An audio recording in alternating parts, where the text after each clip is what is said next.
نگاہ کرم ہو، نگاہ کرم۔ بسم اللہ الرحمن الرحیم۔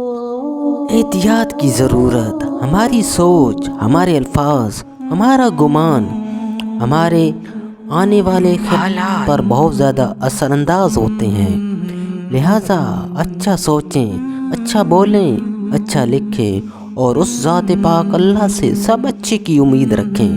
انشاءاللہ سب اچھا ہوگا۔